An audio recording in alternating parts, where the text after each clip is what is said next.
The charm. After this, you name bag in that's not yours. No, I've had it sung or played 3 times in my stadium. Are you gonna hear this? Are you gonna hear this season? Will you hear it from yours? Let's get. Utakuwa na watch games zetu. Itabidi sina option. Oh god damn. But now say ni games kama 500. Maji sitakuwa na watch zenu. Niko na option. Hiyo ni poa. Susalimia watu kwanza before wanataka. What's up, guys? Welcome back to the Extra Digest podcast, where we get to digest a bit extra on what happened over the weekend. Yeah, man. Alongside my man coming in at 6'2", weighing 156 pounds. We give it up for man like Vibes Alliance, aka Timo Thingure. Shikatani yako. Yeah, boy. Yes, sir. How you doing? I'm doing alright. It's show time. Yeah. Nisema unagora na nini? Oh yeah. Twende kazi. How you guys doing? Tuko area. We there upon. Like you can see, tuko na FIFA pads. We have to say FIFA pads. And for anyone who's on Instagram, pitia tu pale story. Utaona. Na ndawakumbusha ini nini kitokea. I have to be honest and say I've absolutely wiped the floor with his ass. Like, the producer ako like, yo, you need to stop. Game 2-3 kuna zingine amenipiga clean. But weirdly zenye nimekupiga sijakuwa nikirecord. I was charging my phone. Why is it that you're only recording games zenye unashinda? So 4 games. We've played 4 games. Played 4 games. Is it 4? Na side yangu ni 5 kwenda juu mabao. Pande yako ni 2 kwenda chi mabao. Then nimeshinda. Umeshinda tu poa. We need to square this off in front of cameras. See ya kusema say less. Say hata side. Kuna AI mingi sana siku hizi anatembea. Someone could be lying. Kuna AI na wewe umeshinda kusema ai get it. Cricket. Ayo ni wewe kwenda. Alright, so we have to talk about Matchday 3 which happened over the weekend. What a banger of a weekend. Let's start off with the most insane thing that happened on Saturday. Early kickoff. Brighton are going to the Emirates to face Arsenal. Yeah. Chris Kavanagh decided to be the man of the match. Yeah. Honestly, I feel like it's a game that 11v11, you guys are home. You're looking okay, all of that. But yeah, a moment of, I wouldn't even call it madness. I'll call it petulance from Rice, and his second yellow, which by the letter of the law is a second yellow. But arguable. It is. Yeah. But then again, the issue, like most people had, was João Pedro kicked the ball away at some point. Yes, he did. Didn't get carded. Yeah. Welbeck went to pressure the referee and say that's a second yellow. Yeah. Which didn't get punished. And so, and Arteta was saying this, and you know, it's very easy for me to say, he's just complaining and all that. Yeah. But the inconsistency is what annoys us Absolutely. throughout. Like, if you're going to card people for one mistake, make sure you do it like throughout the game. Exactly. Like, be fair. Yeah. So, absolutely. I mean, I would not argue much about the Declan Rice one. Yeah. There are points you can use to poke. Yeah. But overall, you know, it's just, I feel like for me, but then again, I'm not even a referee, but I'm be true watu wache ati hizo maporojo walikuwa nafanya hapa. Just tell them, just talk to them. You don't have to go dishing out cards unless you are trigger happy. I feel like nani alikuwa trigger happy sana. Alipeana manini mingi Chris sana. alikuwa trigger happy. Bona fide jabroni of a referee. But yeah, so we had to play like a whole half against 12 men. It was a whole half, basically. Against 12 men. Basically. Yeah. What were 11 because I feel like legit 11 versus 11, Brighton are not winning. Do you know what's even crazier? Like for me, I feel like if Saka there's a chance that he had. Yeah. I feel like if he buried that, Brighton didn't look like they had enough to get back into the probably game. Get back and then win the game. Yeah. And all that. And you guys eked out a draw, which is not the worst result considering the circumstances. Yeah, but, absolutely, yeah. And I was telling you this earlier, I'd rather this blip, quote unquote, happens now. Yeah. As opposed to when like this fixture congestion in like November, December, which is bound to come Feb, or like the title running. Yeah. So, yeah, maybe a wake-up call, maybe. But yeah, all is not lost for you guys. It's not all doom and gloom. Yeah. Of course, it was a bit boring, of course, but yeah, I'll take the draw depending on the circumstances. Then we had the 5 p.m. fixtures. The one very much worth talking about, I think, was the Everton-Bournemouth. We both said that Everton are going to win. You did. Me? Yeah. Actually, I did. Yeah. And you know what? I'm happy that they didn't. Because Brown thought, kula hiyo. Kwenda kabisa. Umekula L3 na ulitukata. So, the thing is, Bournemouth were 2-0 down up until the 87th minute. Yeah. You know, this is the first time in Premier League history that a team has lost a 2-0 lead, a 2-0 lead, from the 87th minute going onwards. Oh, Did you know that? I didn't know that. Crazy First time. comeback. And if you remember, there's a time last season that Bournemouth came from 3-0 down to win 4-3 Against? I don't know if it wasn't Leeds. Was it Spurs? I know it wasn't Spurs. It's very Spursy, but it wasn't Spurs. Could be Spurs. And so them doing this again at this time was insane. Mad. What makes this victory even crazier is there's a guy in the UK, they have a kuna nini ya kubet ya Super 6. So correct score, all of it. Alisema Liverpool 3-0, nani. Ali predict nyinyi mudraw 1-1. All of that, but he predicted Bournemouth 3, Everton 2. So imagine this guy watching that game when unfold in the 87th minute. Akisema why imeenda. And then game ishe in that fashion. Nikashua hata watu wa Liverpool walijua hiyo, watu wa United wakajua hiyo. Wakaenda wakafanya Kenya walifanya Sunday. He won £1 million clean. £1 million just predicting 6 correct scores. Fucking hell. Crazy. That's madness. But what a game, what a result for Bournemouth. I think Everton, honestly, hata kuwa deduct points nikaa unawafanyia favor. I feel like that's when now they started playing last season. In a feeling like self-destruction mode. Because sahi wanapeana. You get 3 points, you get 3 points. Like, it's crazy. Tupeana sisi wote. Wakianzishwa na their keeper. Ama wanafikiria nini, hiyo stadium mpya. Like, they just look like they're in disarray. Exactly. And we shall talk about the Sakura somewhere down the line. I feel like Sean Dyche is deep in there. Oh yeah, big time. Kondani, big time. Big time. At the same time, let's talk about Brentford Southampton, because this one had a man like Mbeumo in my FPL. He came good. Scored a brace. And you see, if you're an FPL manager, make sure you have him, because now that Ivan Toney is not part of the group chat, Mbeumo is on set piece duty. Mbeumo and Wisa. Specifically penalties. That's just points. Keep points. Clean. All right, so Southampton again, they have not won a game as well. So is it 3 L's so far? Got beat by Newcastle. Who dunked on them last weekend? And then now dunked on by lost Brentford. 3 games. Imeenda wako rock bottom as well. Another team that you'd say kind of tried, Ipswich, held Fulham to a draw, bro. They did. I didn't watch that game. I just saw, and Delap looks like a good striker. I saw like the extended highlights. He looks like a guy who has the natural finishing ability. Which I can't say about very many strikers. Zaxi? Shida kungani. Just asking. Wachana 9.5 wetu. But tafadhali. But he looks like Ipswich look like they're slowly now adapting. Slowly. Yes, they had 2 tough fixtures, Liverpool, Man City. Man. But Fulham probably should have gotten all 3 points. Fulham looked like they had a bit too much. I don't know if you saw the photo of Adama after he scored and he was lifting Muniz with one hand. Watu wakaenda kusema yenyewe Lisandro alifanya mse arudi tu gym. Kweli. I didn't see that one. Muniz is a huge player and he had him on one hand. It was crazy. Oh, kidding. Wow. Something else is shocking though. Leicester versus Aston Villa. You know Watkins came off, Duran came in Kameweka. Let me tell you, that is a natural 9. Honestly speaking, and I'm not saying this just because of like past results and performances.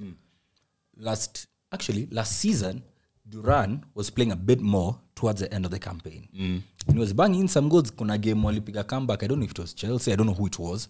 And he scored twice. And he was looking like a real 9. That guy is a natural born finisher. I'd have had him. Like, that was an option. I'd have had him easily. And he was interested. Okay, West Ham were interested in him. I don't know how that deal fell off. I think before they signed Fulkrug, they were kind of looking at Duran. Came on. Also, Watkins had, I think, 2 one-on-ones. And he's still missing. What did Watkins do? Did he assist? I feel like he assisted. He brought points. He did. I don't know if he assisted and then went off. Could have assisted maybe the first goal then. But bei yake pale FPL stock in a shuka. I think now he's 8.9 if I'm not wrong. Endele tu kushuka. But now I can't bank on like Duran because Duran, man. He assisted the first goal. Amadou Onana. Nashanga wagwan. Andrea Pirlo. But it was a game that Leicester just looked like a promoted side in the sense that they were comfortable, but then Aston Villa were just playing down the flanks, the channels, cross in. Hey, you about your Duran by the ilikuwa deadly. Deadly. Amekiwa tu. Bana. I love such strike. I think well, I watched a bit of Leicester. They kind of tried. They just did, but that's what I'm saying. You can tell a championship side and a side that has been here for a bit. And especially a side like Aston Villa, which I feel like is a very good result for them. Yeah, maybe not very good, but a good result. 3 points away from home, always welcome. Yeah. Liverpool would say that. Then Nottingham Forest versus Wolves. Nothing to write home here about. Wood scoring fast. Wood ako FPL team yangu fulani man. How many teams do you have? 3. Niko kwa ligi za do bro. Lazima tushinde PS5 vingine tuuze. All right. Tubai nini. So Wood give you some nice points. Yeah. Solid points. Who's Nottingham? Yeah. Nottingham Forest. Yeah, there's nothing about that game. Yeah. All right. Last one. West Ham versus Manchester City. That fucking robot. And do you remember? Got a hat-trick. You remember us talking about how it was his first game and he went and dunked on them. And the celebration. And he goes back, does the same thing. Same and sport. Gets another hat-trick. Back to back. It's crazy. Come on. You know, there's one player in Man City who's always like, I'm tired of signing this much balls. Yeah, Janel and fuck off. He's just like, I'm not doing this again. Do you know, I heard some crazy stat. He has more hat-tricks than Pedro Neto has Premier League goals. That's a madness. Lie. Has he played? He's averaging a goal a game. Yeah. He's done 69 games, 69 goals. In the league. Fucking hell. Do you know how mad that is? Yeah, because I saw like a goal a game. It's not about a goal a game. But then again, that takes me back to time yakina Ronaldo Messi. When they were averaging 1.4 or 5 a game. Suarez had a season like that, Lewandowski, and so this guy is looking good. Yeah, very much. We've seen some craziness. But Man City, man, it's just City being City, bruv. City ni City 3 out of 3. Yeah. 9. West Ham walikaa kidogo nikawa wanajaribu kupiga comeback, buda makosa. Ngori. Walichokoza nyuki. Absolutely. But Haaland, man, ana 17-point haul. Watu walim triple captain last week walifurahi. Wajua triple captain this week wamefurahi. Yeah. Wewe uko naye bado? Yeah, in my dreams I do. That's madness. That's 34 points is such a huge swing. I know. This early. So already you're playing but you said it's a marathon, no? It is. Yeah, but I'm having to play a lot of catch up. Do you know he's 15.1 million now? And I feel like atafika hiyo 0.2. Yeah. But I'm activating the wild card in this international break. At least because the transfer window. I have to get him. I have to get Bukayo Saka in. You don't have Saka? I don't have Saka. Who do you have? Odegaard, Salah, Mbeumo, Garnacho, Isak Watkins. Najua umekelea Garnacho hapo ni sawa. Najua una yeye but unamwekelea tu kwa hiyo timu yako. Actually I took him off. I had him. Walai. Game 1 and 2 nilikuwa Garnacho. Oh. Yeah. But yeah, I need to get in Saka and Haaland in there. I have Mo Salah, so you iko sawa already. Yeah. Midfield niko ngogori, so I might have to activate the wildcard to make that happen. So that's Saturday. Sunday, Mandem Derby. Oh, it's Sunday now. Mandem Derby. Hey. Black dude, eh? Man, and rastas and dreadlocks and twists and all of that. London Derby, imesha 1-1. Yeah. Uliona Jackson Ali. Eh? He pulled out that celebration. He did? He did. Did you see the troll? No, I didn't. So ameka zile video za kushoot ukienda shooting range. Ameshoot kila mahali. Ameshoot kila mahali isipokuwa pulza, eh? Banter writes itself. Do you know what? On our way here, I just found out that they rewarded him with a new contract till 2033. That's 9 years from now. That's 9 years from now, brother. A 9-year contract. Chelsea striker. For... It's a madness. It's a madness. It's a madness. But me, I just want to see more of him in the day. Hey, why do I feel like I'm playing? I'm about to zinafungwa hapa. I'm feeling ni kitu moja. Like I'm controller scoring. It's very different.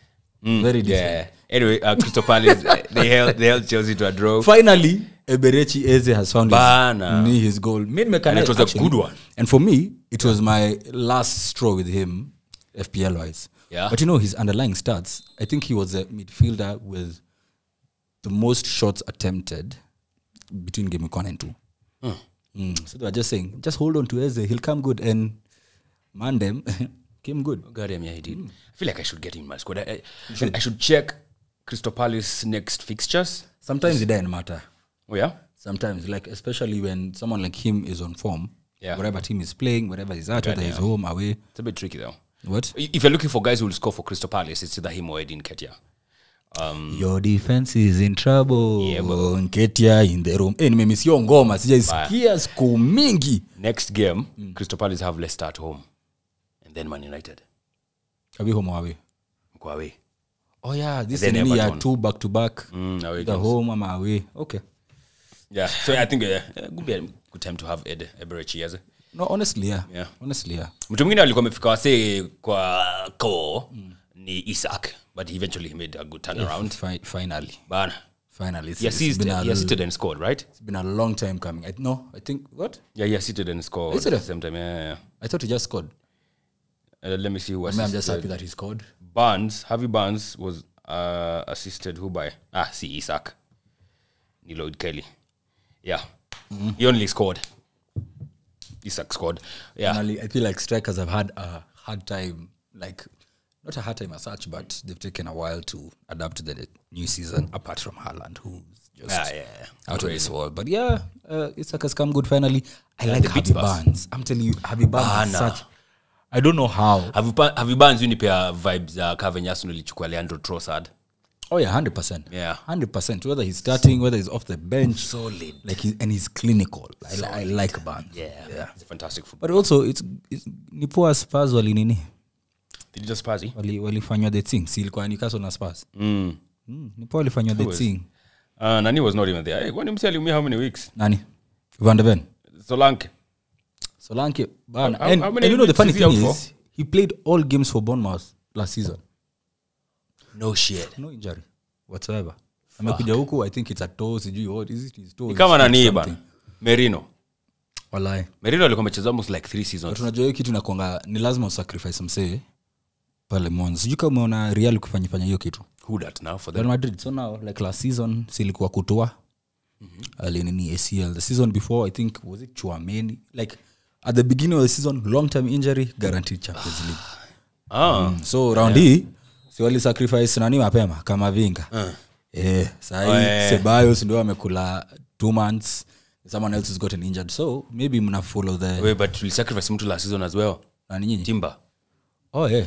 But that's how we missed the league by 2 points. Mukashinda 2 poa. Si unajua tumepeana euro. Tulipeana but ya 3 months. Inataka commitment long term. Kutua was 9 months. Fuck. Can you do without someone for 9 months? Timber was 9 months, yeah? Timber was the whole season basically. Yeah, whole season. Anyway, I think the last 2 games. Yeah. But Solanke looks like he's out for still quite a while. Yeah. Might be a couple of weeks though. Yeah. But still, anyway, Spurs are being Spursy. Then the last game, of course.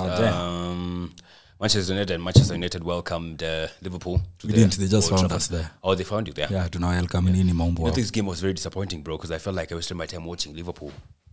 Train. I was not watching. You're not watching what? I was not watching Manchester United. I was watching Liverpool. Really, because, I mean, what did you guys do? I know the honestly, first 10 minutes. That's what I was going to say. There are 20 minutes.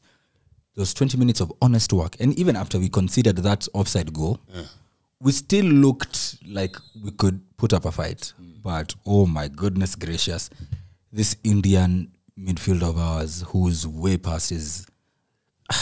Goddamn, but I thought, you win as a team, you lose as a team.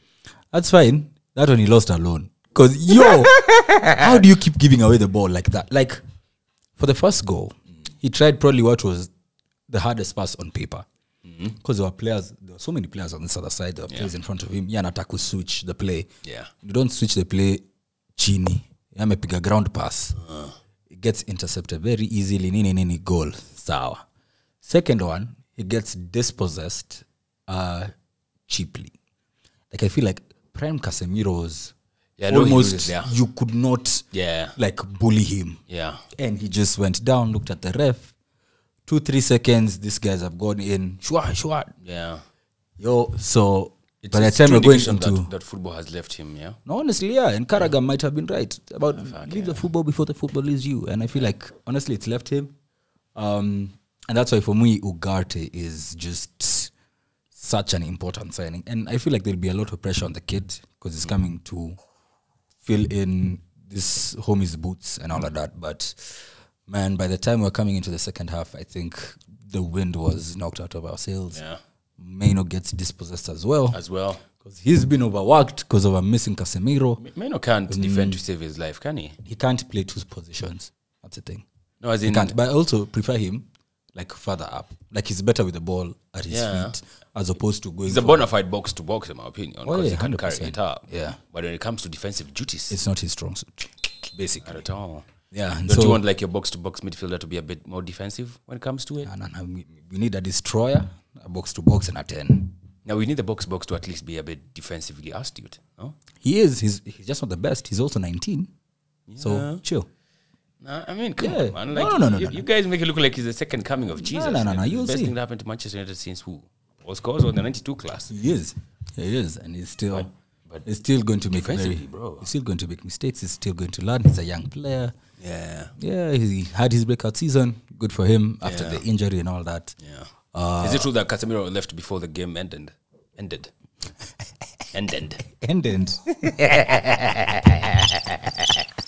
I saw a photo of him walking out. A photo of both. Actually, both. Of him walking out. He didn't go back to the bench. He just went and left. Ten Hag said that he met him after the game. Oh, the dressing room. Yeah. Oh, a lie? Yeah, he said you know, I saw that Nini.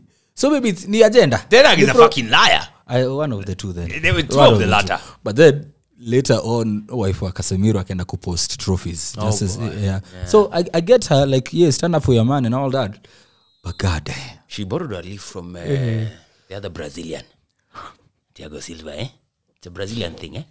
Yeah, so, but it was deflating, it was disappointing. But then again, it's also good that this is happening now. Yeah. Let's know these problems now. And now that the window is shut and Ugarte has come in and it's good to see him training. Unajua hiyo day he was presented before the game. Yeah. Halftime sijaitaka sababu kayo. Yeah. But the guy is seated uko juu watching the game. Nani Ratcliffe has his face in his hands. Yeah. So hopefully after the international break we get to see Ugarte like now fit into the team. Nini wanze kujel mapema. It feels bad because this is late, like after the like into the season. We've done a certain almost 8% of the season, give or take. 3 games. 3 out of 38. 4 out of 40. A bit the 10th. Less than a 10th. 4 out of 40 ni a 10th. Yeah, so we've done a 10th. Let's say a 10th. A 10th is 30 games. Yeah. 3 out of 30 games. Yeah, so it's actually a less than. That's why I said 8%. A 10th is what percent? A 10th of 38 is 3.8. We said 8%? Yeah. Ulisikia? 8%. Hey, 8%. Igedhafu inakunini. Yeah, so down. But also mimi niko na shida moja. Onana's positioning is horrible. And why? It's annoying because is he did a so world class? Mimi nikicheza alikuwa hapo juu sasa wewe. Unashika controller ka jembe. That's not to say Jesus was not trying. It's not for that try. But also his position, like that goal, honestly, I feel like that's such an easy goal to concede. Yeah. Like he's just annoying. Yeah. You can be good with your feet, cheers. Go play in midfield. We need a shot stopper. Yeah. Yeah, but also, man, Ten Hag. I feel like Ten Hag might be sucking himself. Slow down. Because why is Rashford still starting? Yeah. Why did Amad Diallo get taken off the starting 11? Player of the month, scored in the last game. He's not starting. Oh, he was your player of the month? Yeah. Holy cow. And he took him off? Oh, I lie. He didn't start him. Yeah. Which is crazy. Then you come start Garnacho, the right wing. Ten Hag. I love you. Keep it up. He starts Garnacho right wing. Why? To accommodate Rashford, who's done what? Bro. Who's then done he what? takes him off. No, he takes off Garnacho. You had Garnacho. I had the booze. I needed some booze. Because, oh my goodness, I've now been so atrocious. Thrown off. But yeah, I think it was a dark day. It was. And losing to Liverpool at home like that. Yo, that's terrible. Yeah. What do you think about taking off Casemiro at halftime and putting in Collier? You know what? Sawa. Yeah, I'm fine with that. Like, stop the rot. Like, damage control. Because this guy's head was down the whole game. You can tell that he feels bad for the first mistake. The second one is just... Everyone's heads dropped. No one looks like... The only person that looked like they were giving a fight or putting up a fight was Dalot. And that's up until Collier came and then Ahmad came and all that. Came on, even Diallo. And so... Yeah. maybe it's just time to like literally get rid of the deadwood. And that's why I'm kidogo happy with the transfer window, but we'll get into that in terms of getting rid of deadwood. Yeah. All right. But there's one guy who people have been calling out to start. I mean, you all wanted to see you not playing. Okay, the rivals wanted to see a false 9. Jay-Z? No. The rivals wanted to see a false 9. Like, we wanted to see a false 9. So, we're talking Bruno or whoever. But you decided to start with an out-and-out striker. Zaxi, who's maybe not an out-and-out striker. He's just their out striker. Just out there striker. Joshua. Miss checking. Jay-Z. I feel like Jay-Z came on. Did you see anything impressive? Because, I mean, did you see anything impressive? To me, Jay-Z feels like a Martial in a week. Actually, honestly, I saw that tweet. Yeah, is there any difference? I mean, there's a shot that he had which went directly to Alisson. Ahead, I mean. The header, the shot went wide of the post and all Yeah. that. 2 big chances. I think both created by Rashford, which is all that he did. So, good for him. But is there a difference between Joshua and Martial? There is. Joshua Zaxi is a physical presence. He's 6'4". And Martial scored on... What did he score? A brace on his debut? No. Just 1 goal. And it was against Liverpool. Oh, it was against Liverpool. Man. Yeah. But I like the player. Acha tumpe tu time yake. It's hard to bring out positives from that game, basically. I feel like... Yeah, the damage was done very early. Heads dropped very early. And so... Even if you keep calling out for the starting of Garnacho, we have to agree his end product is wanting. Hey, nimefunga bao mingi sana. Go off. It sounds like something I was very familiar with Nikki Chezaba. Garnacho's end product, it's honestly not that good either. Let me tell you, honestly, play players in their best positions. Play Garnacho even off if the you left. play him on the left, his end product is it? Do you forget that he's also a kid as well? You're probably like 12 years older than him. Most probably. Or 13. Actually, yeah. But I'm not a pro. How old is he? Sorry? He's how old? 19. 19? Cool 11 years, bro. Oh, fuck, 12. See? Maybe 13. See, But still, he's a pro. I'm not. No, yeah. Yeah. How many years has he been? Was last year his first season? The year before. Oh. Like you're now 49, if I'm not wrong. Like his jersey number. Oh, okay. And last season and then now this. I kind of feel his end product is kind of wanting. Maybe something to work out. He'll get better, I think. Yeah. For me, I think it's, decision making. Yeah, decision making the final third. It's a bit wanting. I mean, even Mo Salah said that the game was a bit easy. Imagine Mo Salah saying that. He said it should have been 6. And it's true. It's hard to hear. It was hard to see. It was just absolute capitulation. Moving forward, what's next for you guys then? Ugarte in the midfield. And you think? Get Rashford benched for a bit. Play Diallo. If he's on form, play him. Play Garnacho left wing. That's his best position. He's a live wire, basically. Keep Bruno at 10. Have Meno and Ugarte. Keep De Ligt and Licha. Yeah. Left back will still always be an issue up until Luke Shaw gets, like, what's it called? Up until he gets back to full fitness. I like Mazraoui. I like Dallo. Yeah, but I feel like the goalkeeping position is where we need to have a conversation at some point later down in the season. Who's your backup goalie? Altay Bayindir. The Turkish. Yeah. Does he ever play? Do you know, I don't think I ever saw him play at last season. Okay. And so, and it's funny because we've come from a few seasons ago, we had the issue, De Gea and Henderson. So you have 2 proper number 1s and one then want to be the second keeper. A backup, like exactly. Exactly the same need that you guys used to have. And so now we have a really solid keeper in Bayindir. But Ten Hag, man. Yeah. I feel like if not, it's good that the international nears come now. What will go, reset or refresh, whatever, come back, train early. Yeah. If we don't, I think we have like 2 winnable fixtures and then now like a short run of like 3-4 games that are quite tough. If we don't... I feel like in the next 4, if we don't pick up in those few games, Ten Hag by the international break might be away. Watch out before Christmas. Because I've seen this. I've watched this so many times. Yeah. That season. Do you think like he's the worst manager you've had in a while? I mean, there have been cups, which have been very deceiving. You don't use those cups to keep telling us that he has done a good job. Okay, you also use those cups to keep us quiet. But you all know cups, they are not a representation of how you are. Because cups Buddha mnacheza game sita. So unatumia game sita kutuambia. And if you remember that ilikuwa semi-final, that offside chundo ilifanya tusitolewe na Coventry. So cups are good for like the trophy cabinet and all that. Kidogo, tiny parade if need be. That's nice.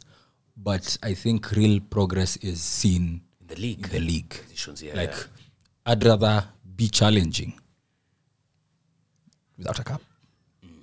Yeah. Say that again. Never. You never. No, but honestly, I'd rather be challenging than win a cup here and there, because I know more often than not we're playing good football, solid football. We're playing attacking football. It's just a matter of time. We're going into big games knowing that we could go and beat our biggest rivals. Now it feels like, okay, so we have cups, you can get cups, and good draws, lucky draws here, there, but then when it comes to big 6 games, the confidence is so that's what sucks. So he's not the worst manager we've had in a while. But I feel like I'm glad that we've switched a few things around transfer wise, like ins and outs. Like this has probably been one of our most active windows in a while. So hopefully like his players come good. Because now if they don't, I don't think it's an excuse. Who do you say is your worst manager since Sir Alex left? Van Gaal. He won your cup. What has Ten Hag done? FA Cup. He's won us 2 cups. I mean, for me, I would think Ten Hag is worse. That's fine. That's just on the basis of £600 million spent. I don't know how you guys play. This is his 3rd season. 2 seasons full ones. I don't know how you guys play. Did I say Van Gaal? Yes. Because Moyes. I think I say Van Gaal because he had a personal issue with Di Maria. Di Maria, a player that I used to like at Real. Oh yeah. Akakuja, kila day tu in Santa Maria. Alisema fuck Louis Van Gaal. Oh yeah, even last week, kwa interview, he was asked, so who are the best coaches that you've worked with? And he said, before he said the best, he said easily the worst is Van Gaal. Shit. But the funny thing is, Van Gaal used to get results in the big games. Yeah. If you remember. I think you actually did beat us at some point. Enough times. Hadi akaanguka pale kwa touchline. I don't know if you remember that. Drama and shit. But I don't think Ten Hag is the worst. But he's not doing himself very many favors right now. After Moyes, the second worst for me has to be Ten Hag. Because just of that, money spent, a lot of it, no playing style for 2 full seasons in. It doesn't work like that. You can't have 2 seasons, you have come in, you have splashed cash as well, but you still don't have a style of play. Yeah. And I think it's great. And it's not your first time job. And you can see someone like Arne Slot. Bana miezi mbili, bro. Okay, for him, he has maybe a more mature squad. Yeah, definitely. But still. These players, these are pros. They're coachable. Yeah, bana. Leeds have a style of play. Burnley, no, ni 1-9. Yeah. You know, one leg. Like ishikwa, counter. Kufa dereva kufa makala. Bas. Everton, pana wacha tu. Yeah, anyway. Vunja zote. Yeah, I think just on that basis alone is where I would say Ten Hag is the worst manager. Okay. That has happened for Manchester United. All right. So that's how the match day 3. That's how the cookie crumbled. Manchester United crumbled. Yeah, Manchester United crumbled once again when they met Liverpool. Sato. Kind of crazy that you didn't lose against them last season at all and you played them 3 times. It is what it is. 1 game in, 3-0. Man. Yeah, so looking tough. Good. Yeah. Tough. All right. So check out this podcast, of course, on YouTube. You can also check out clips of it on Instagram and TikTok and YouTube Shorts as well. And of course, you can listen to it on Spotify as well. I've been Yash, and this has been a Sad Vibes Alliance. Yeah, bro.